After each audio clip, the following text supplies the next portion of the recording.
Olá, idealizadores de jogos sádicos! Olá, idealizadoras de jogas sádicas! Eu sou Otávio Gá, este é o Super 8 e...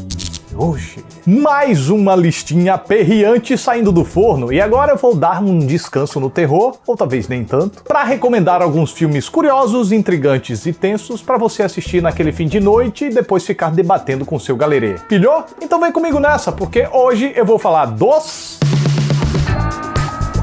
8 filmes de suspense que vão congelar a sua espinha enquanto você fica roendo as unhas de ansiedade para descobrir como os mocinhos vão resolver os quebra-cabeças sádicos nos quais se meteram. Mas primeiro, vamos às regras. 1. Por suspense eu não excluí alguns que são terror também. Não chamei o vídeo de terror porque tem alguns que são puramente de suspense mesmo. 2. O desafio precisa vir em forma de jogo, de sobrevivência ou enigma. 3. O jogo tem que ser sádico. Geralmente vai envolver um sadismo mais físico, mas tem também um caso aqui de sadismo psicológico. E 4. Os participantes devem estar confinados num ambiente fechado e controlado. Confinamento em local ao ar livre não conta. Então vamos começar com... Jogos Mortais revelou a criatividade de Leigh Whannell no roteiro, que mais recentemente se destacou ao escrever e dirigir O Homem Invisível, e o talento de James Wan na direção. Mas apesar da ideia criativa, Leigh Whannell e James Wan não tinham tanta credibilidade na praça. Então foi produzindo um curta com a grana do bolso que chamaram a atenção da produtora Lionsgate, que financiou o longa com 1,2 milhão de dólares e que aposta lucrativa. O filme faturou 103 milhões de dólares nas bilhetérias e gerou uma franquia com mais de 7 sequências que faturaram somadas 873 milhões. E esse ano agora ainda estreia o 9º filme, uma espécie de reboot sequência idealizado por Chris Rock. Antes de cair na mesmice e apelar para reviravoltas cada vez mais improváveis e sem nexo, o primeirinho Jogos Mortais foi realmente original e surpreendente. Apostando no simples confinamento com alguns enigmas, a atenção se concentrava nos 2 caboclos acorrentados num banheiro sujo, um cadáver no chão com um revólver numa mão e um tocador de fita na outra. Pronto! Em poucos minutos a gente já estava preso no filme. E para deixar a coisa mais intrincada, paralelamente a gente também acompanha uma investigação policial que vai revelando mais sobre o serial killer por trás desses jogos violentos. E aí, quanto mais a gente descobre sobre os seus métodos, mais tenso a gente fica só de imaginar o que pode acontecer com aqueles 2 caras acorrentados. E se o roteiro já é pra lá de inventivo, vale destacar também os aspectos técnicos que contribuíram para tornar a obra pra lá de icônica. A trilha sonora, que além de grudar na cabeça, acentua os pontos-chave da trama de forma muito eficiente, a montagem dinâmica dos flashbacks no momento da revelação, o design aterrorizante do fantoche utilizado pelo Jigsaw para se comunicar com as vítimas, a direção de arte que contribui para a construção do clima soturno dos ambientes sujos e claustrofóbicos. É claro, a harmonia que a direção de James Wan deu a esses e outros elementos que mais tarde se tornariam marcas registradas da franquia. E agora a vez de uma pequena produção canadense dos anos 90, Kubo, que facilmente pode ter influenciado outros filmes dessa lista, inclusive Jogos Mortais. Duvida? Então se liga na sinopse. 6 estranhos despertam misteriosamente numa espécie de labirinto formado por cubos que escondem armadilhas mortais. Para sobreviver, eles precisam resolver enigmas que vão conduzindo eles pelas salas salvas até chegarem à saída, se é que vão chegar. Esse é um daqueles filmes que pode desagradar quem espera coisas bem explicadinhas, onde todos os mistérios são desvendados e não existe espaço para interpretações. Agora, se você, assim como eu, se entusiasma ao preencher as lacunas com a própria imaginação, pode se surpreender com essa produção modesta, mas que não fica nada devendo o quesito técnico, chegando a apresentar alguns efeitos surpreendentes. E se o filme não entrega respostas prontinhas pipipipopopó, é porque o objetivo aqui é outro. Kubo é convidativo ao apresentar seus enigmas, mas sobretudo está mais interessado em observar o comportamento do grupo de sobreviventes e o choque entre as personalidades diante da morte iminente. Como nem tudo é perfeito, enquanto o filme vai aos poucos revelando a verdadeira personalidade de cada um dos confinados, alguns clichês de arquétipos começam a aparecer. Pode incomodar também o trabalho um pouco acima do tom de um ou outro do elenco, mas ainda assim o filme apresenta uma mistura de terror e ficção científica intrigante o suficiente para garantir com força a nossa atenção. Por último, vale destacar a direção de arte que compõe o design das salas, diferenciando cada uma delas a partir das cores. Recurso simples, mas que marca a estética futurista proposta pelo filme. Vem da Inglaterra o nosso próximo filme, O Exame. Essa breguessa aborda o processo seletivo de uma grande empresa que passa inteiramente num só ambiente. Na trama, 8 candidatos de uma cobiçada vaga de emprego têm 80 minutos para responder uma única pergunta. Só que, quando começa o teste, cadê a pergunta? Nem isso é dado para eles, e aí se descambam no desespero. Lembra que eu falei que o sadismo dessa lista nem sempre é físico? Pois é, O Exame não tenta impressionar o espectador com cenas chocantes e sanguinolentas. A tensão aqui se constrói no embate psicológico entre os personagens, que escala a tensão de forma habilidosa, nos mantendo intrigados com o que tá por vir e como o pessoal vai resolver aquele enigma sem sequer saber qual é a pergunta. E o fato da trama se passar meio que em tempo real agrega muito a essa inquietude. Conforme o relógio avança na contagem regressiva, indicando que o teste tá chegando ao fim, a gente vai ficando cada vez mais apreensivo, pois sente o tempo indo embora junto com o galerê, o que é legal, que aumenta a nossa cumplicidade com eles. Pra ser justo, vale dizer que os mesmos clichês que eu apontei antes, o dos arquétipos, também aparecem aqui, mas a execução é tão bem feita que, ao final, fica a sensação satisfatória de perceber que só uma sala ocupada com alguns poucos atores já dá pra render um entretenimento de qualidade. Desde que, claro, se apresente uma boa ideia. E se ainda não for claro, O Exame apresenta, tá? E da Inglaterra, vamos para Espanha, onde foi produzido A Sala de Fermat. Tá bem globalizado esse vídeo, hein? O filme conta a história de 4 matemáticos que são convidados por um homem misterioso chamado Fermat para resolverem juntos um grande enigma. No entanto, quando a porta do local se fecha e as paredes começam a se mexer, descobrem que podem ter caído num jogo sádico, em que precisarão resolver enigmas a cada minuto, enquanto a sala encolhe cada vez mais. Além de se enquadrar perfeitamente no tema da nossa lista, tá aí um filme que deve agradar os fãs dos romances da Agatha Christie. Além da fórmula consagrada da autora de reunir estranhos em um espaço limitado para, aos poucos, ir revelando novas camadas sobre eles, existe ainda um mistério em torno da identidade do tal Fermat, que movimenta a trama. E para solucionar o mistério, os matemáticos não têm muito além do raciocínio lógico e da conversa entre eles. O que tá mais ou menos no estilo do detetive Hercule Poirot, criado pela Agatinha. Na verdade, se a gente considerar que até a premissa de estranhos convidados por um misterioso anfitrião a se reunir em um local onde suas vidas serão ameaçadas já foi utilizada antes pela autora no livro e não sobrou nenhum, a influência fica que nem clara de ovo. Clara, no caso. Mas então é só por isso que o filme é bom? Nope. Essa breguessa também é eficiente em desenvolver um clima de urgência que faz a gente se perguntar o tempo todo se os personagens vão conseguir escapar, eles correm risco mesmo, qual a motivação por trás dessa arapuca, até onde tá correndo de acordo com o plano.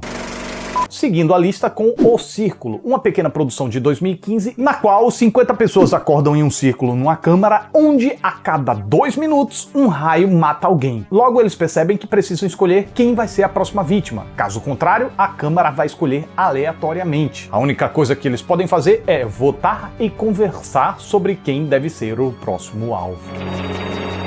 O dilema moral é o que conduz a trama de O Círculo. Para defender o próprio interesse, que nesse caso é continuar vivo, os participantes fazem alianças e mudam de lado conforme a conveniência. Como se fosse um jogo político. Sim, a alegoria é intencional. O grupo reflete a diversidade presente na sociedade e, assim como no mundo real, as pessoas mal intencionadas também buscam manipular as outras através do racismo, da xenofobia, da homofobia, do preconceito contra idosos, contra pobres, entre outros pensamentos deploráveis. Claro, às vezes o didatismo e a obviedade são tão grandes que ultrapassam o limite da elegância narrativa. Mas, ainda assim, dá muito bem para acompanhar os debates com atenção e curiosidade para saber como tudo vai acabar e quem colocou eles ali. Para isso, o filme conta com a força dos diálogos, o trabalho do elenco e só isso mesmo. Sim, porque se tem vários exemplos de simplicidade narrativa nessa lista, esse aqui eleva a economia a outro patamar. O cenário mesmo é composto apenas por luzes vermelhas no chão e brancas no teto, com uma semisfera no meio que dispara raios e é isso. Em alguns momentos até os atores são enquadrados com fundo preto. Mas quer saber? Funciona. Would You Rather não tem um título nacional, mas poderia facilmente se chamar Topa Tudo por Dinheiro do Mal. Escrito por Stephen Schleistenfein, isso é um nome, gente? E dirigido por David Guy Levy, o filme conta a história de uma moça que, precisando de grana para salvar o irmão de uma doença grave, sem querer, querendo, entra num jogo de desafios com outros participantes, onde somente o vencedor vai levar a bolada. Mas vem pra cá, oi, ela foi. Mas o que ninguém sabe é que o jogo em questão envolve mutilações, choques e mortes. Topa Tudo por Dinheiro do Mal, eu vou chamar assim mesmo, tenta fazer uma mistureba sapeca. De jogos mortais, vem os jogos sádicos que colocam os personagens em dilemas de tensão extrema. Já de O Albergue, vem a ideia de que todo sofrimento envolvido serve apenas para divertir um milionário arrombado. E aí o vilão, por sinal, é um dos maiores triunfos do filme. Ele é a personificação do mal e do desprezo de ricos e snobs. E como as vítimas, em geral, não entraram na parada por ganância, mas por necessidade financeira, é muito fácil desenvolver empatia por eles. Pelo menos com a maioria. O curioso é que, embora tenha se inspirado em franquias violentaças, Topa Tudo por Dinheiro do Mal meio que arrega na grafia e dá um jeitinho de se esquivar quando precisa derramar sangue. E isso meio que faz um pouquinho de falta, assim. Talvez tenha sido para baixar o orçamento, sei lá. Fato é que a produção se concentra nos jogos e na tensão decorrente deles a partir dos dilemas enfrentados pelos participantes e das trapaceadas do realizador. Tá longe de ser um filme perfeito, tá? Fica esse aviso. As mortes, por exemplo, acontecem com uma facilidade muito conveniente pro roteiro chegar logo onde quer, o que dá ao desenrolar dos fatos uma artificialidade. Todavia, continua sendo uma boa pedida para quem procura aquele suspensinho intrigante de roer as unhas. Agora, sabe aquele filme que a gente bate o olho e já percebe o intuito de criar franquia? Pois esse é o caso de Escape Room, suspense lançado agorinha, em 2019, que custou 9 milhões de dólares e arrecadou 155 milhões. A trama? Uma galerinha é convidada para participar, o quê? De um bingo? De uma noite sapeca com a Monique Evans e o Otávio Mesquita? Não. O negócio se trata de uma dessas salas de fuga que você precisa usar inteligência, observação e lógica para achar pistas que levem à saída. O que ninguém contava era que fosse uma versão extrema com armadilhas mortais. Se você já jogou uma dessas salas de fuga, a identificação é instantânea, pois é fácil reconhecer a tensão real que existe quando o tempo tá acabando e as pistas não parecem levar a lugar algum. Se bem que, ao usar esse conceito num jogo de vida ou morte, acaba resolvendo isso de gerar tensão de qualquer jeito, né? Mas apesar de ser um jogo extremo, só não espere cenas com sanguinolências provocadas por engenhocas sádicas de moer as pessoas. As armadilhas estão lá, os perigos são bastante físicos, mas o filme não foca na violência gráfica e se desenvolve mais como uma aventura na qual os personagens devem passar por várias salas e enfrentar diferentes obstáculos. Diferente dos demais filmes da lista, o visual aqui já não é tão minimalista assim não. Tem uma grande diversidade de salas e isso é um bom diferencial, valendo destacar a competência do design de produção ao imprimir uma identidade própria para cada uma das salas. Reparem, por exemplo, como a fotografia ganha diferentes tonalidades de cor de acordo com a ameaça que cada sala representa. Se o perigo é morrer queimado vivo, então o vermelho é mais usado. Se a ameaça é morrer congelado, é o branco que domina. Óbvio,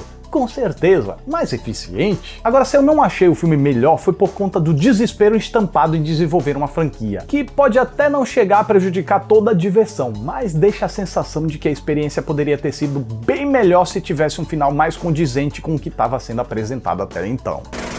E por fim, James Gunn escreveu e produziu uma pequena produção de terror e ação que custou 5 milhões de dólares e faturou 11 milhões e nem chegou aos cinemas brazucas, mas merece ser lembrado aqui. Dirigido por Greg McLean, Dia de Trabalho Mortal apresenta um experimento social bizarro, no qual funcionários de uma empresa são trancados no prédio onde trabalham e obrigados a matar alguns colegas, senão ainda mais gente vai aleatoriamente ter a cabeça explodida por um chip que foi implantado neles sem eles saberem. Nossa, que bagulho tenso.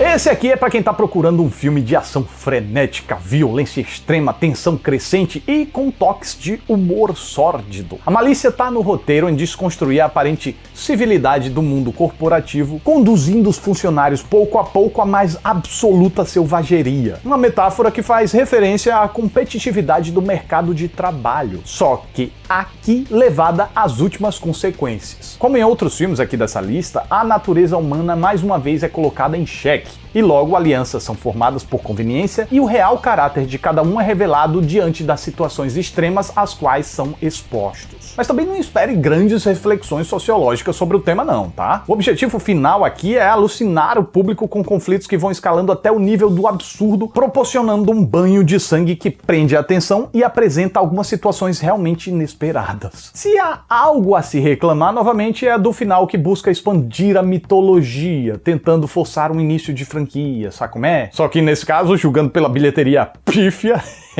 pode esquecer.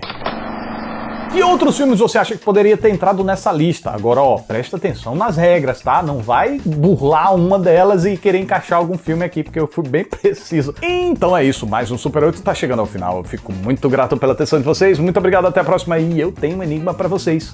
Duas pessoas se aproximaram de um rio. Na margem existia um barco que só suportava uma pessoa.